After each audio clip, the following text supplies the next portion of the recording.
When was the last time you really rested? Not just sat on the couch and went on vacation, but actually let your heart just exhale. For most men, rest feels like something, we'll get to that later.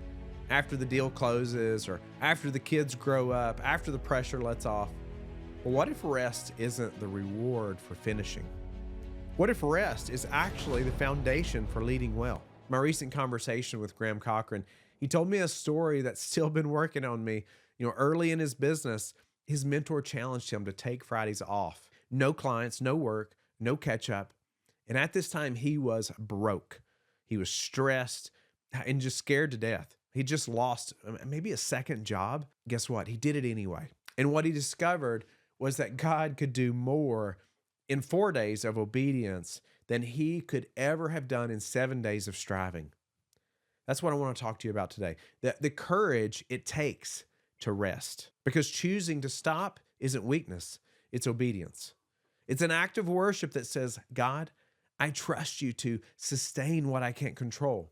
When I step away to be with my family, I'm not neglecting my calling. I'm honoring the one who gave it. Why does rest feel so risky? Let's be honest. Most of us, we don't rest because we're afraid. We're afraid of falling behind, afraid of losing momentum, afraid, the world might realize it doesn't actually need us. But courage isn't always charging ahead.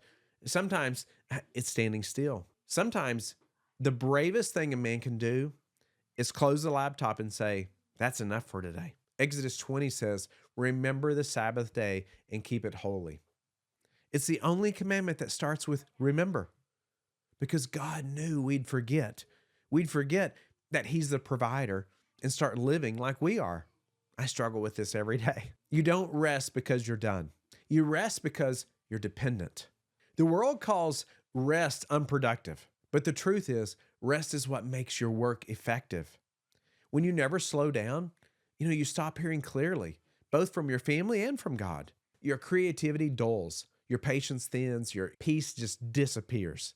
But when you rest, you really rest, your mind resets, your spirit recharges, and suddenly you see solutions that weren't visible when you were at full speed. And that's not laziness. That's leadership. Sabbath isn't a day off. It's a declaration of dependence. It's how you say, my results don't come from my hustle. They come from God's hand. So what does courageous rest actually look like? Not a list, just a rhythm. It starts with one simple act of faith. Stop before you have to. Don't wait for burnout to force you to slow down.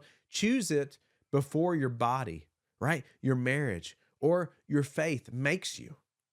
Maybe it's turning off your phone when you walk in the door. Maybe it's protecting Friday nights as family night. Maybe it's 4 hours of silence on a Saturday morning, where you read, pray, and breathe. It doesn't have to be complicated. It just has to be consistent. And when you do, something incredible happens. The anxiety that's been running in the background starts to quiet.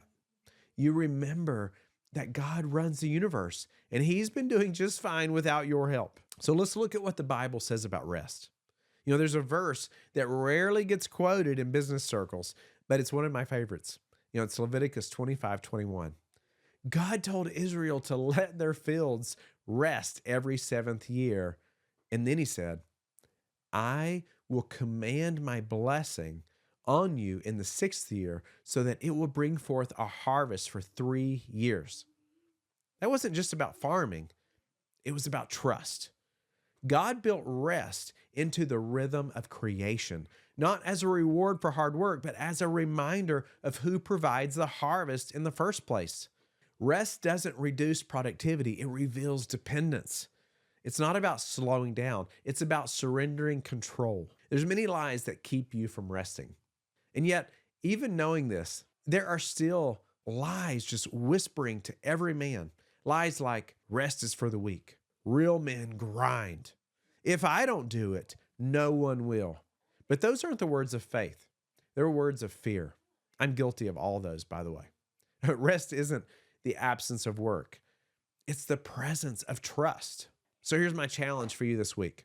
Pick one space on your calendar, maybe half a day, maybe just an evening, and protect it like your life depends on it. When the urge, comes to fill it, resist it. When the guilt hits, remember this: rest isn't wasting time, it's worshiping with your time.